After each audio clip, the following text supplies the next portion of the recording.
What's going on, everybody? On today's show, McKinsey recently put out a report called The State of AI, How Organizations Are Rewiring to Capture Value. We're going to be discussing the report and what it means for AI in business. And here are just some of the questions we're really hoping to answer today. So are most companies genuinely rewiring for AI, or are they just layering AI on top of legacy processes? Next, should Gen AI adoption be prioritized across the board, or is it just a trap for slower moving orgs? Is there a clear blueprint for AI transformation, or is each org writing their own playbook? I have some thoughts on that one. And who should own AI governance? Something we don't talk a ton about but is a really important topic. Is it the C-suite, tech leads, some new AI specific function? Those are all the things that we're going to kind of talk about today. Dive into this report a little bit more. Today is April 3rd, 2025. This is the Daily AI Show Live. Thanks for joining us. Thanks to everybody in the comments who was already in there. Let's see. Do I have anything about my salmon shirt? Maybe. Yes. Beth says yes. Wearing the salmon shirt, making. I listen. Most days I wake up, I just try to make Jen in our comments happy, and she likes the salmon shirt, so I'm feeling good about it. On the show with us today is Beth, Jumi, Carl, I'm Brian, and of course everybody that's in our comments. If you want to join us live and you're catching us at some other time of the day. Just know that you can join us on YouTube. We're live doing the show every single weekday at 10 a.m. We pride ourselves in saying we have not missed a weekday, no holidays off or otherwise, since we started the show, which makes this episode 433. So thanks for joining us on this lovely Thursday. And to kick things off here, I think maybe Carl, I'll go to you first because just for background knowledge, sometimes like we have a show topic inside of Slack or a channel where we'll suggest topics, and they come from all different parts and pieces of who suggested or whatever. But this was one, Carl, that you sort of brought to our attention. Now I know the McKinsey report came out on March 12th, so it's about 2 weeks old, give or take. But what was your initial thoughts on why you felt like this would be a good topic for today's show? Well, I'm always curious about how companies as a whole are adopting AI, just because that's kind of our business, and just to see if the research matches what we're seeing on the ground. Like, we're hearing from a lot of businesses, and obviously this one, the data, even though it was released this year, the data is, I think, still from 2024. So obviously in the AI perspective, it's kind of a lot. I think it was 6 months since the actual data gathering. So a lot has changed. And also to the fact that there's a little bit of bias here because obviously, one, it's enterprise. And if you fill this out, I would assume you're part of McKinsey's list and you have a general interest in AI just in general too. So that's, first of all, I just I'm thinking about that perspective. And then the second part is, what are enterprises doing in terms of how they're using AI? And some of the key findings we saw was like 78% of respondents using AI in at least one business function. So it's up 72%. Again, I keep thinking, what does that mean, right? It's like there is one business function could be marketing using it for emails.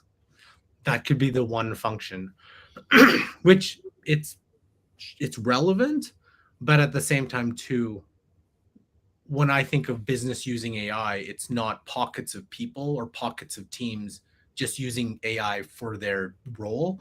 I see AI as, hey, can we harness AI for the entire business? Can we actually leverage it? Rising tide lifts all boats. Education, maybe have like a committee or a council, and you also have you've figured out certain places in your business that AI could really, really help you on a business perspective, rather than just have individual groups or people using it to just better their jobs, right? So that's my initial thoughts of why I was like, oh, this is an interesting study that we could discuss about today. Yeah, and because you brought it up at the beginning, but I scrolled all the way down to about the research. So I'll just read this little blurb because I missed this part about where the data actually came from. And you have a good point here. So this survey was from the field between July 16th and July 31st of 2024. So much closer to a year than not a year, garnered responses from almost 1,500 participants in 101 nations, which is pretty cool, representing the full range of regions, industries, company sizes, functional specialties, and tenures. 42% of the respondents say they work for organizations with more than 500 million in annual revenues.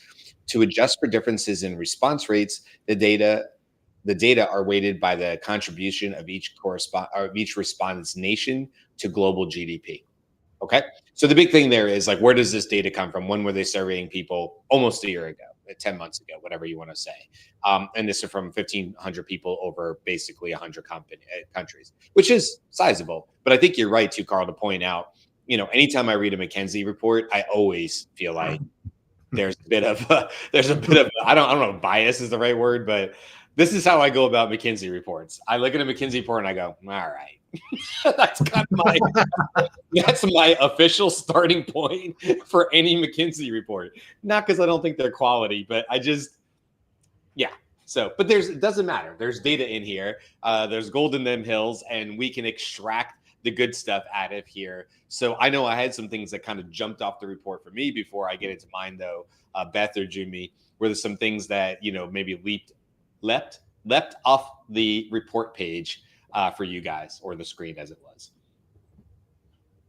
So I think one of the things that leapt out at me was the sort of takeaways of needing KPIs, right? Like organizations that have a plan that matches the AI endeavor that they're going to do are the ones that are showing more ROI, showing more like they're measuring what they're doing. It is weird to me that McKinsey seems not to be, we talked about this before, but seems not to be using best practices in terms of being able to speed up your calculation, product release, those sorts of things. Like that just seems weird. Like we've used a very old fashioned, we actually sketched this out on papyrus to let you know how many people are now using computers and printers, right? Like that's a little like, Yeah. huh. It does feel like, why couldn't we get this report out in Q3 of last year? Like, right. yeah. Why did it take till May? So to contrast that, Or March. the Marketing AI Institute just finished their data gathering at the beginning of April for the state of marketing and AI, I think is their report. It's coming out in the middle of April. Yeah. Right? Like there's not a reason. Andreessen Horowitz said that, right? With that report that we just talked about with the top 100 apps, but it's like the 50 mobile and the 50 desktop. They literally said, I think after the third one, they're like, we have to do this more often, because doing this every half a year or whatever it was every year. Now it's every half year. They're like, was not capturing. And we just talked about that, right? Like how many, what was it? Over 50% of them dropped off the list. I mean, of course, that's about apps, not what we're talking about today, but that's how quickly things are moving in AI. I saw this, I won't call out who it was, but somebody asked, how can I say this? Somebody asked somebody at scale to do some AI training, and then said company delayed putting out AI training for like 6 months. And then what was said in said training wasn't super relevant anymore because things had moved on. I mean, like, think about it. If you have just completed a Udemy course about image generation, using AI image generation, and you did it a month ago, what are you going to do? Not update that with 4.0 and what they just came out with? That's impossible. It's changed. There's nothing you can do about it. It sucks, when you just completed a training, but you have to move faster, because it would be kind of irrelevant to be like, oh, here's DALL-E 3. Who cares? That was last month's news. This month, it's a totally different ballgame. They're doing images totally different. One of the things that jumped off the page for me, I'll be actually just bringing it up on screen here, is this part. Now, it's a longer report, but this is, I don't know. Let's see what you guys think on this. So it's this, I think I got to scroll up a little bit. There we go. So in this third big section, I'll just scroll up a little bit so you can see where we're starting here. AI is shifting the skills that organizations need. So I was really curious to get in here and talk about, like, well, what are they trying to hire for? It talks about a report hiring AI ethics specialists, as well as some other roles. Then here they talk about smaller shares of response report difficulty in hiring for AI roles. But then they were saying generally businesses are reporting difficulty in hiring. So that's not necessarily an AI thing.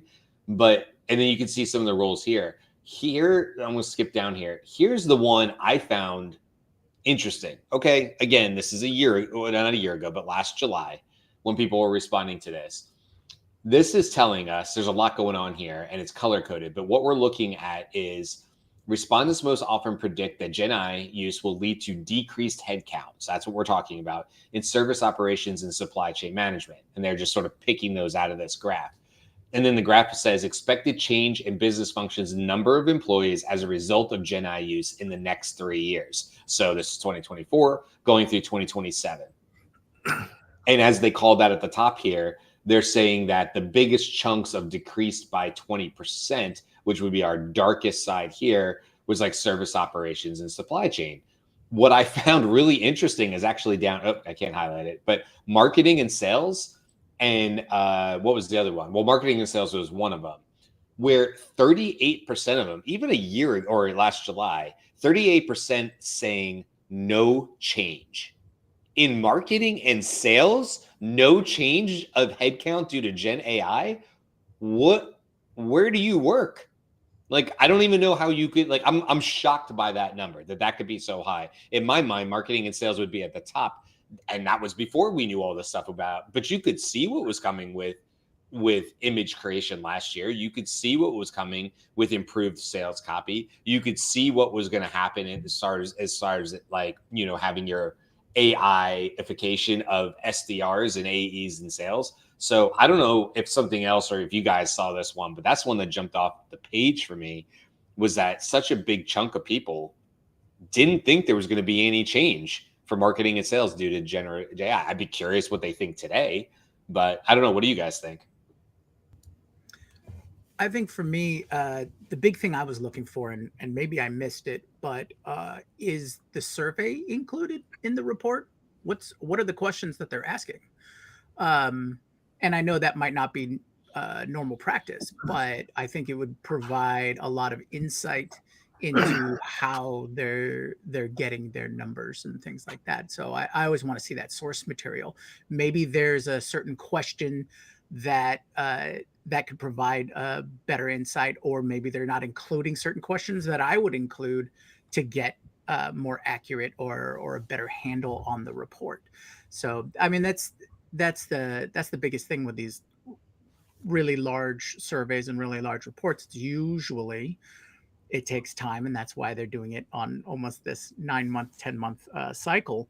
But Beth's right in that they need to practice what they're they're preaching, so to speak, and get on it. But yeah, that's a big highlight there is the marketing sales. I totally agree, Brian. The other one would be customer service. I mean, we've talked about that from day one. Yeah, that being a huge one.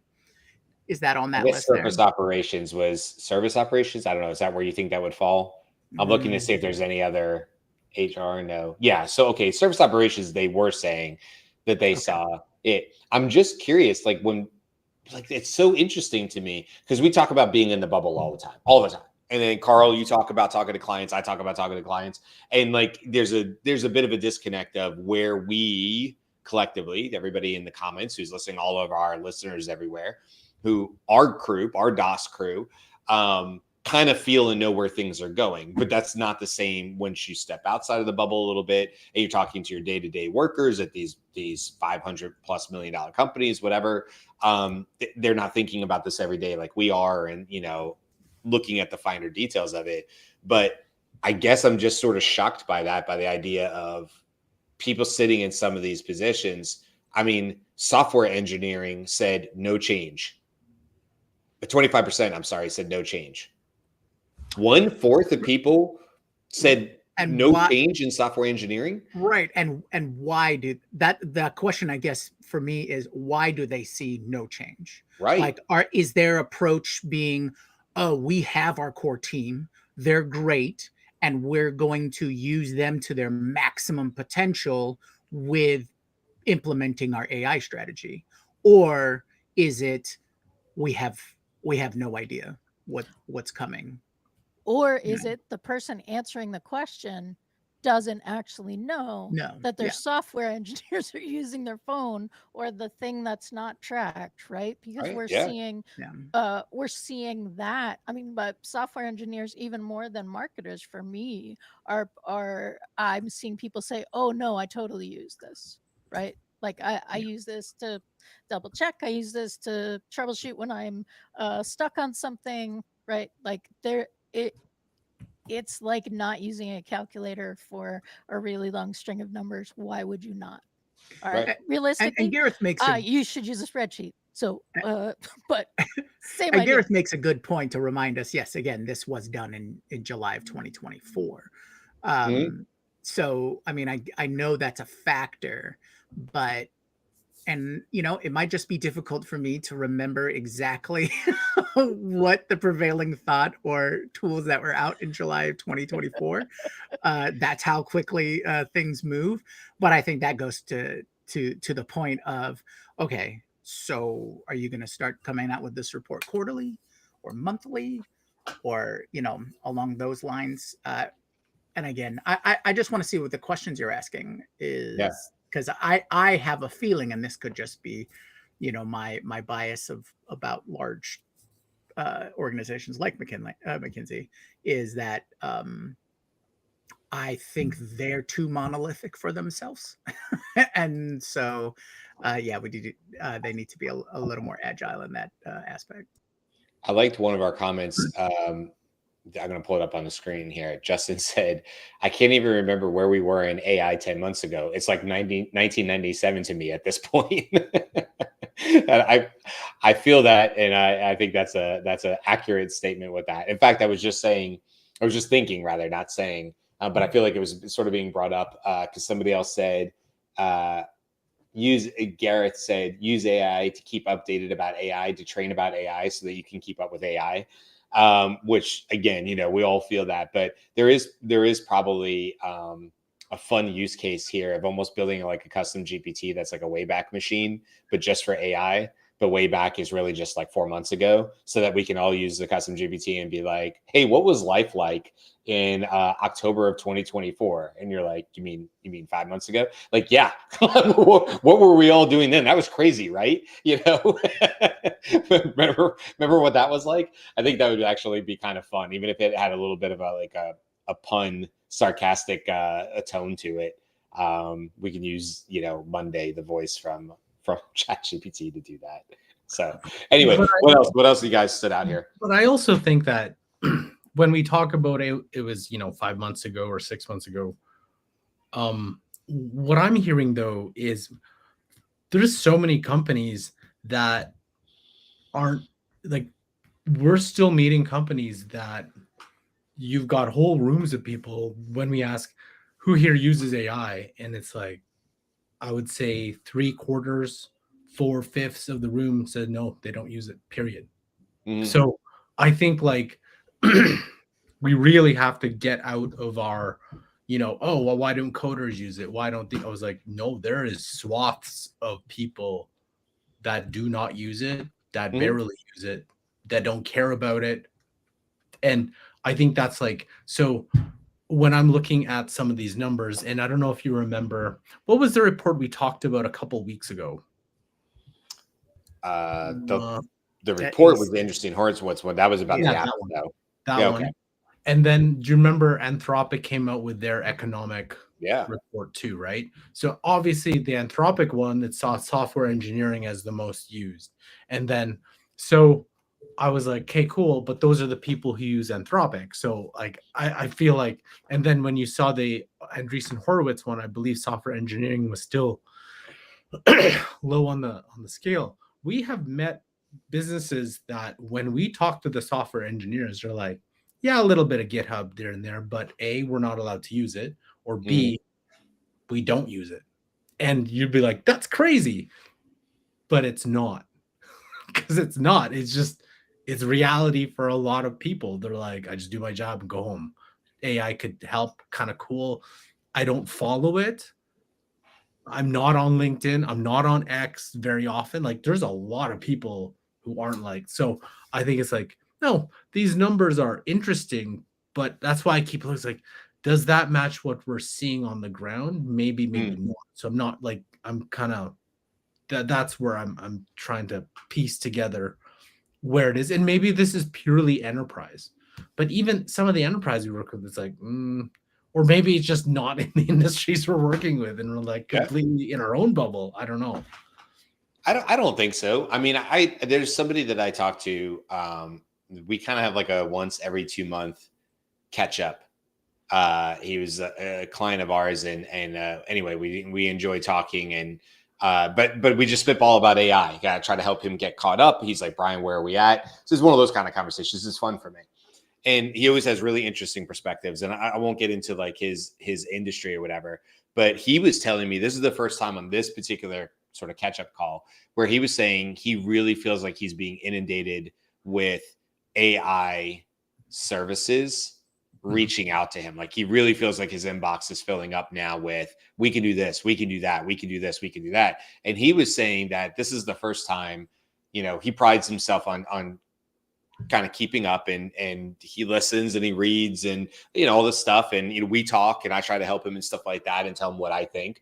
And he said this is the first time where he feels like it's almost like it feels overwhelming, because to weed through the truth and the wrappers, if you will. And when I say wrappers, I just mean like it's a glorified prompt that's using 4.0 on the backside, but there's really nothing else to it. There's still, we saw with the report, there's still wrappers out there that are, wrapping software that's essentially just ChatGPT, and they're still popular. So his thing was like trying to figure out where AI ultimately would be helpful to his business. And what we ultimately came back to, and what we talk about on the show all the time, is, I know people said, rappers, like not rappers, but rappers. Sorry, Greg is saying that. What we came back to as the discussion came back to was, it's his industry expertise, in his case, 30 plus years of industry expertise, plus AI, that he feels like gives him the biggest moat, the biggest competitive advantage, because he's really able to fine tune AI. And he's like, I just don't feel like these other services are going to be able to match that, or it's going to like water down my expertise. And I just thought it was a really interesting conversation. It always is, but it was an interesting conversation to just sort of, like you say, Carl, like stop and talk to somebody who's out there, and they're just working a job. He's been doing this. He started this company, many, many years ago, and is an expert for what he does, obviously. And just to hear how he's looking at it from his perspective, he's a little bit older than I am. So, he's whatever, maybe 10 years out from maybe truly trying to retire or sell the company, whatever he might be doing. And, he's thinking about it like, well, where does this go? And then he's got kids that are a little bit older who are just either coming out of college or just out of college. And we were talking about how it's affecting their jobs as they land their first jobs, and, who knows what about it, and trying to help people with it. So anyway, I say that all aside, that's aside from the report. But my point to all of this is to say, when you do stop and you talk to people, you do understand that people still have to move through their job, and they still have to do their daily tasks, and they still have to think about their business. And truthfully, thinking about how AI is going to, quote, be a rewiring is a monumental task. And that leads me to my big question to you guys. I said it at the top of the show. The name of the report is How Organizations Are Rewiring to Capture Value. But one of the interesting insights are companies generally rewiring, or are they just layering AI on top of legacy process? I think it's the latter. What would you guys say to that? I don't see a lot of companies genuinely rewiring. I think where when you talked about inundating inboxes, we go into that too. And we have to explain, hey, we're not trying to sell you a product. Like that was the thing. It's like, there isn't a product that we're trying to get you to buy. Mm-hmm. And the thing is, we're like, you got to caution yourself from buying a product, because it's hot. All this, your leadership's all trying to find out, hey, how can we integrate AI? But then the danger is, if you buy a product, and you bought into whatever the sales pitch was, does it actually solve one your whatever problem that that the vendor has said that you have? Two, I think the most important part is, can it integrate into your system? So Junmi, I'm sure you'd be like, wait a minute, can it integrate into my niche industry ERP system that I've had for 30 years that I don't know how to use, but only use 25% of it? And then two, how can I get people to actually use it? Because on a Wednesday, when they have several deadlines on the Thursday because they need to leave on the long weekend, are they going to use the AI solution, or are they going to use the same solution they've been using, knowing that they're inefficient, but knowing that the output they're going to provide is exactly what they know the output. They know that that's going to work. The AI stuff, I kind of got some training on it, but I'm on a deadline. So I'm not going to try that. I need to do this. And so I'm 6 tasks deep now. That's the behavior change that we're running into. So it's not like we call it adoption sustainability, not AI adoption. It's like, hey, everything's cool for the first month, but month 3, when you've signed that contract and this tool's sitting there, and now we get called and be like, hey, can you help us train on this? We bought this. We kind of didn't really think about this. And it's like, yeah, we could have told you easily right at the beginning, don't buy that, or maybe buy 1 or 2 licenses. You bought, and the thing is, though, you don't know, some of these companies that come in, they're only going to be there for 6-7 months. And then like an example would be like an RFP, like something that would scrape websites to find RFPs and then help you bid on them. I was like, oh, that's cool. But like, how long, or did you know about custom GPTs where you can just create one and then drag and drop an RFP and it creates one for you, a submission? And 2, it's like, I don't know, like, was that really your number 1 business priority? And on the face of it, it could be. It's like, oh, you'll get more leads and stuff. It's like, but did you actually talk to your employees? Did you talk to everybody in the business to find out what those problems were? Because if you didn't, and only 2 people are using it, and then you're like, I don't know what I'm going to do with this. So that's what I mean. It's like, you got to be careful. There's a rush. And if there's not people educated, or even using the same due diligence as you would with any other thing, you might start wasting a bunch of money, a bunch of resources. And the worst thing that could happen is then you're like, oh shit, AI sucks. It doesn't work. We bought a bunch of tools and it doesn't work. So, and then that's the perception. And we've run into that too, where 2 companies we wanted to prospect are like, oh, can you come back in about a month or 2? Our leadership we got a bad experience with Microsoft Copilot, of all place things. And then this other thing, and we bought it, didn't work. And now our management doesn't even want to talk about AI. That kills any type of momentum there. So it's just, right? Here's a great comment that just came up. I'm just sorry, real quick. McBab, I don't know how to say it. The situation in my company has changed this month. For the past 3 years, they acted like AI was just hype. Now they're panicking and scrambling to find AI solutions. And we see and hear that a lot. The panicking and scrambling is sometimes problematic, though, back to Carl's point, because it leads you to solutions that aren't really solutions. Because we run into businesses that are like, here's the reality. Here's the hard truth. I've talked to people who are like, I just need to be able to say that I have an AI solution, because they're getting pressured to check a box from their superiors. And they're like, if we have this 12-month software and it reasonably says it'll do this thing, that's a box check. That's a box check to say, hey, we are moving actively towards AI. Now, is it really the strategy you should be worried? Are you painting yourself in a corner? Maybe, maybe not. But listen, we're all humans. We all have pressures, right? So go ahead, Beth. We're at the point where, if you were alive and in business in the 90s, where people didn't understand what a website was really, right? So like, Mm. I don't need a website. I don't need a website. I don't need a website. Holy crap, put our one Need a pager and website. our 3-page brochure up on the website. No hyperlinks, just it exists on the web now. That's where we are. And Mm. people are not really conceiving of like, oh no, this is a different thing. You can link to stuff. I mean, like, I don't need to explain websites to the world now, but that kind of thing. And I feel like we're also seeing the situation where you're having a conversation with someone about TikTok and they're telling you how awful TikTok is, right? Because of what they're seeing. And you're like, that's a usage Mhm. piece of information that you're giving me about how you use it. Yeah. And that's true with AI too, right? Like, Yeah. you're telling, if you're like, I used it a couple days ago, it's not, it's not better than Yes, Google. I hear that a lot. That I use it a couple of times. Yeah, Right. Like, it's kind of okay. Yeah. again, that's an indicate that's telling me about you, not about AI. And Yeah. we're here to help you, right? Like, I'm not trying to sell you on it. I just, if But- that's your experience, maybe it's like, show me. Let's have a conversation. Mm. I think that's the expectation too, because what we're hearing is like, can AI do this? Can AI do this? Can AI do this?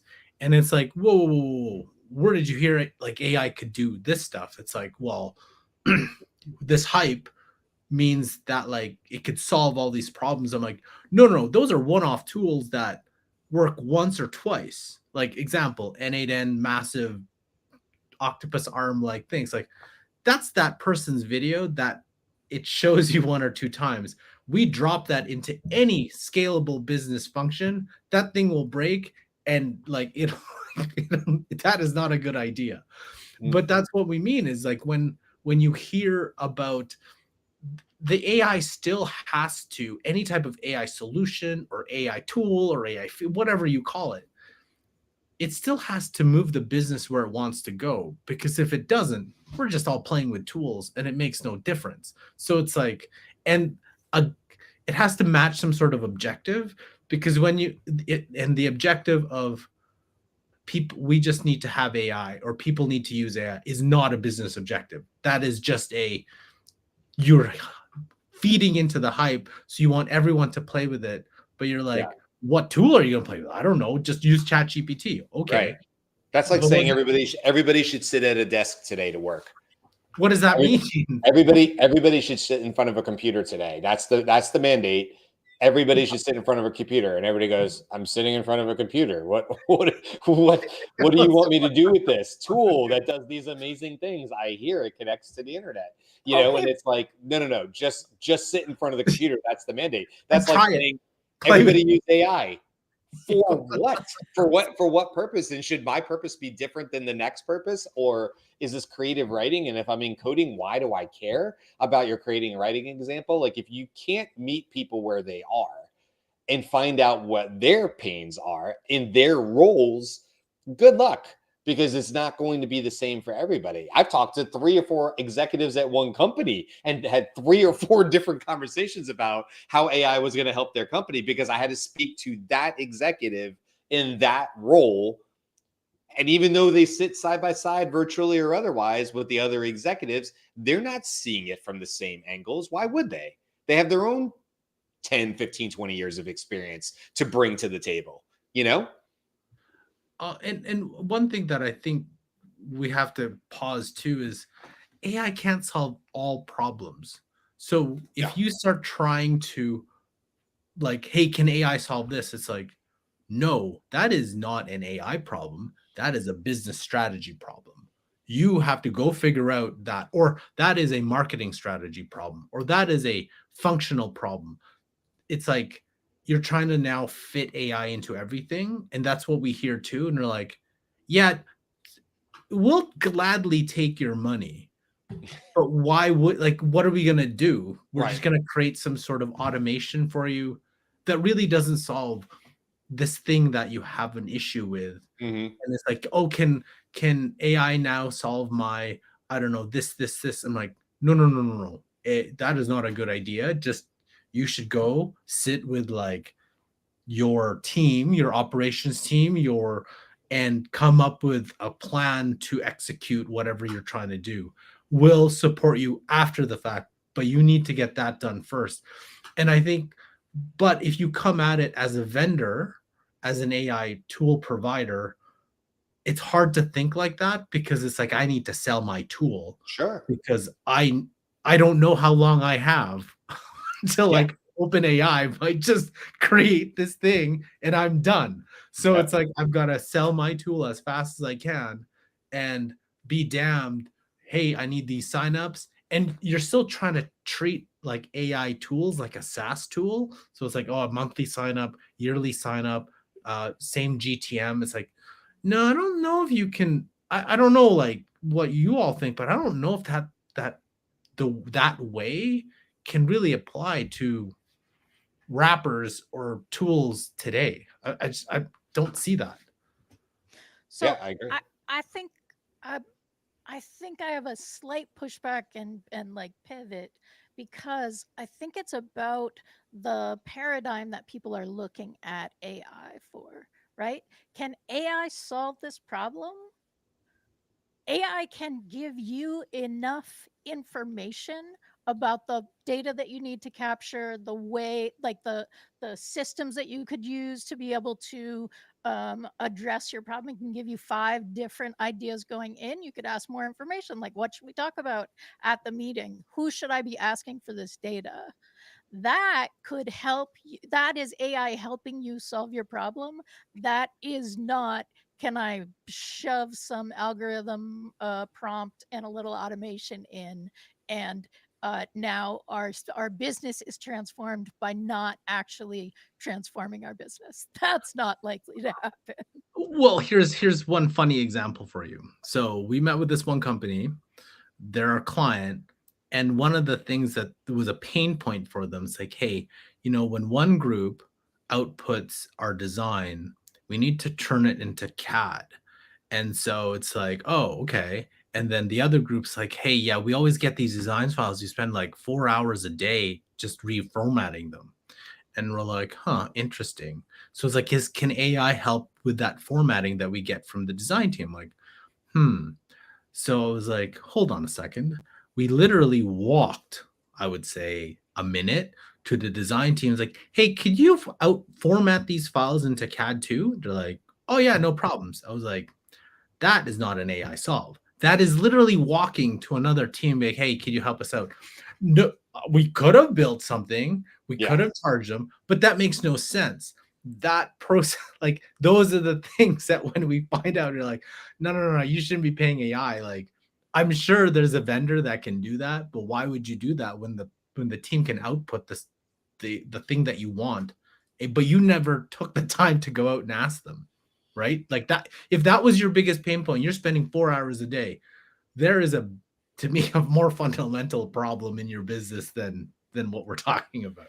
And isn't that interesting, Carl, that you bring that up? That, God, I hadn't really thought about that. But how many times I've helped companies solve problems that had nothing to do with AI, but because we were doing the maturity assessment and we were digging into their business and asking sometimes uncomfortable questions about how businesses are structured. People don't like to tell you that their data is messy or they've got silos or this department really never talks to that department. And you're like, that's nuts.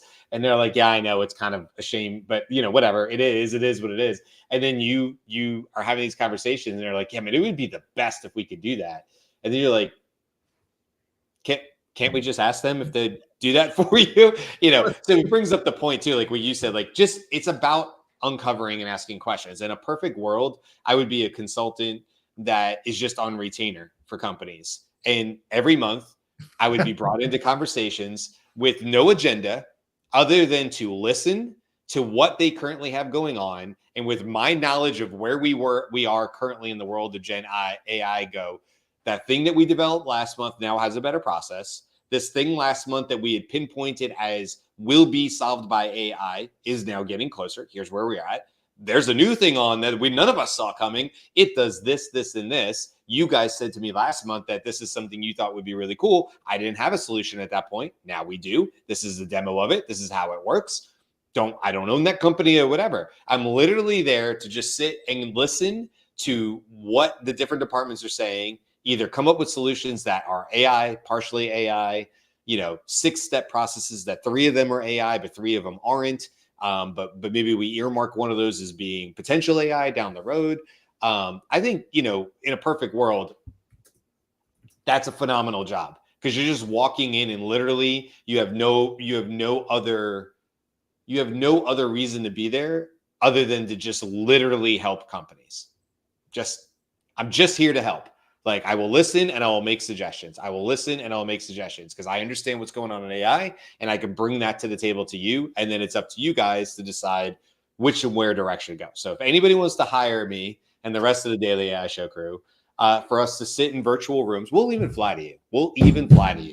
And we'll sit in rooms with you and we will listen. And then we will tell you how to deploy AI.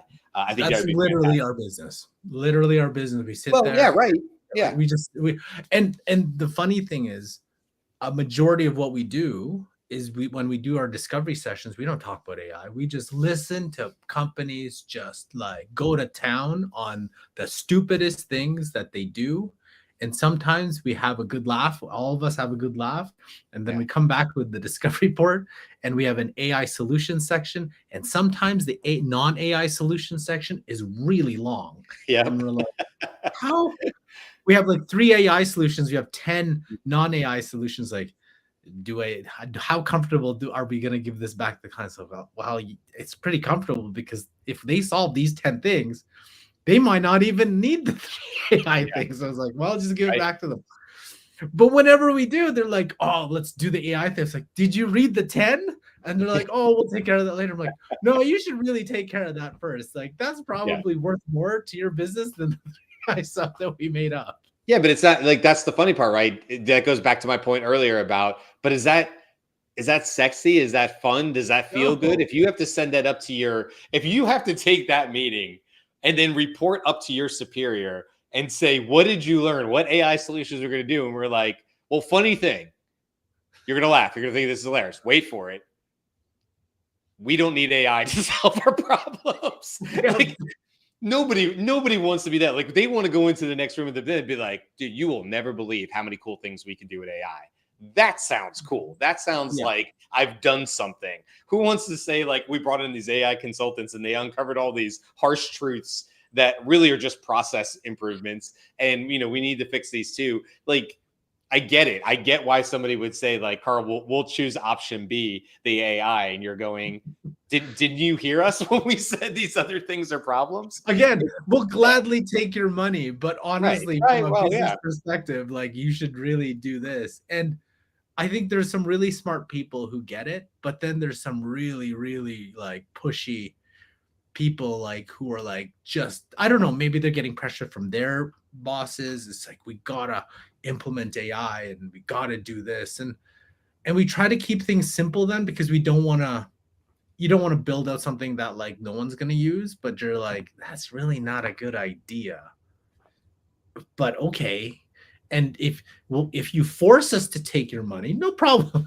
We'll do it. It's just eventually, if that's what they want to do, that's what they want to do. No problems. Well, I feel the same way. If I've clearly laid this out, I'm not gonna beat myself up over it at the end of the day. Like, this is where you want to go. Let's go that direction. But then the problem there, though, and I don't know if you've faced that, is like, when you're building out the solution doesn't make sense anymore, because it's like, okay, I'm building this out and we're going down a path, but you're like, but this is not, like, there's too many loopholes because the actual solution is something else. So you're going down a path that is, that is going to be a failure. And that's the problem, right? It's like, we're going now a path. You force AI. It's like buying 200 licenses of Copilot when you only need 5. Right. You're like, you can see it and you're like, that's not a good idea, but you're still I don't know if you face that. You're like, I have to build this custom GPT, but I never had to, or I need to do this, but you really didn't need to.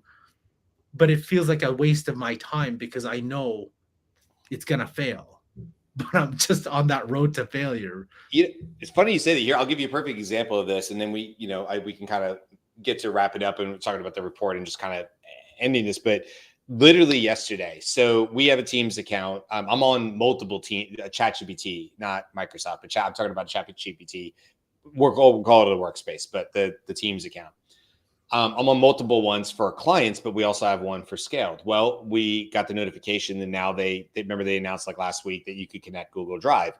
Well, that's a bit of a process, and so you have to have a whole bunch of admin rights. And so me and a coworker of mine were working through the admin rights and got it connected. And as we were getting to the end, we were talking about user permissions and who could have access to what and blah blah blah from ChatGPT. But ultimately, at the end of the day, what this allows me now and anybody that we earmarked that has a seat in the team workspace of ChatGPT for scaled or whatever, depending on what their role and user permissions are on Google Drive, okay, they can now just ask, you could just click internal knowledge, and now I can ask ChatGPT about all sorts of things that are in that particular folder that I would have access to. And it's role-based permission, right? So if my email doesn't have access on that side, ChatGPT is not going to tell me, it's going to block me, and vice versa, and all the other kind of stuff. The reason I bring that up though is we were just going through that yesterday about what do we expect to get out of this? And the answer was like, we're not really sure because it's new, right? So there's not like I can go look at somebody else and go, oh, look at all those great examples. So sort of on the frontier hub, because OpenAI just released it. But I have an idea of how I should be able to use this RAG type system to do it. It indexes them like you would index a website. And so it knows it exists. And then it goes and searches it knowledge. The only difference is it shows you it's searching the Google Drive knowledge. Okay. I conceptually understand that. But as her and I were walking through, my coworker and I were walking through, it was like, well, who needs to have access to this today? Well, your first thought is like, oh, I would love for this person, that person. But what do you ultimately do, Carl? You ultimately go, like, three of us. Three of us need to have access. I need one to be able to do it, one to be able to test it, one person to see if they can break it, right? Like, it's like, that's where we're at.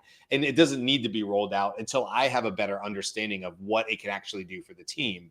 Because the reverse of that is we just tell the team this thing exists. I don't know how they can ask questions. I don't know at what point it will break or not give them back answers. And so if I just roll it out the way it is, although it sounds very cool, it could be a disaster.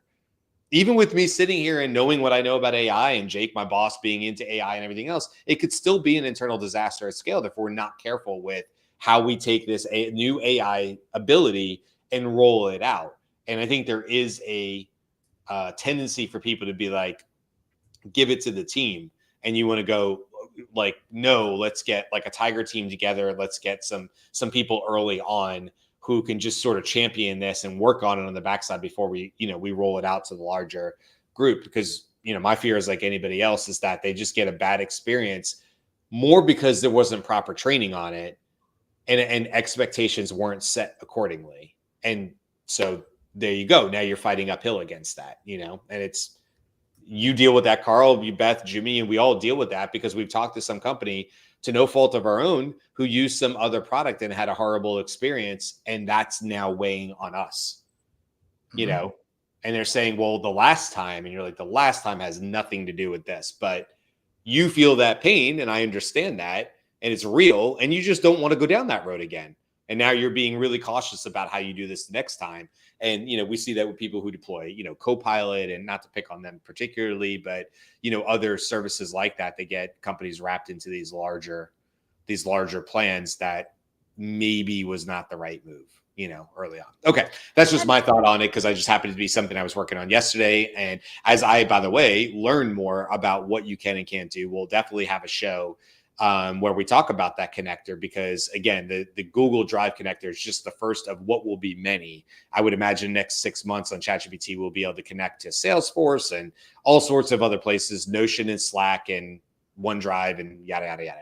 So that'll be a different topic. We'll get into that, but really interesting to see how ChatGPT builds their moat, OpenAI builds their moat, so we stay in ChatGPT land and we don't have to leave, and that will also affect companies. All right. Any last thoughts? I know we're sort of at time, but like any last thoughts on the McKinsey report? Anything else that just jumped out at you guys that you want to bring up? Otherwise, if anybody wants to go check this out, you can go to McKinsey.com. It's under capabilities and quantum black. Don't know what that means. I would just look for McKinsey, the state of AI, and it should come up in your Google search. or Perplexity search without a problem. You can read it or download it or however you want for it. But any last thoughts on it? And if you're watching this later, it will be in the description right down there. So go ahead and click that link if you want to see it. I think we are, my last thought is that I think we are in a little bit of a perfect storm where a bunch of things are coming to a head kind of at the same time. And the report, my big takeaway from the report is that there's a lot of denial about what's already happening, about the ways that you could engage, right? Like half these people aren't even measuring what is what the results that they're getting with Gen AI. And I would posit that the half that are measuring aren't really measuring, right? They're like thumbs up or thumbs down. Like that's not an evaluation measure that you can come back to that will show you something that's evolving over time. And yeah, Greg's saying it's called convergence. Yes. So I think this is like a nice weather report, but it doesn't really tell us about what it's like to engage in living in a location. I think the big takeaway for me is that it's a snapshot of what they thought is important from July, and maybe it's useful to use it as a comparative to what the trends are today. But it's a historical snapshot. It's not representative of that. Since it was released today, it's about what's happening now. So just keep that grain of salt, or however you want to look at it. And if anybody's looking for a next great business idea, hey, we don't currently know of one that's like a considered quality research data like this. But if you were so inclined to be able to put out surveys and turn those surveys around like monthly or even bi-monthly, I think you would have our attention. You would have other people's attention. You'd have businesses' attention who say, because they're going to read this too and go, why do I want to make decisions off of this McKinsey report if the stuff came from July of last year? That's not where we are with it, OpenAI or with generative AI.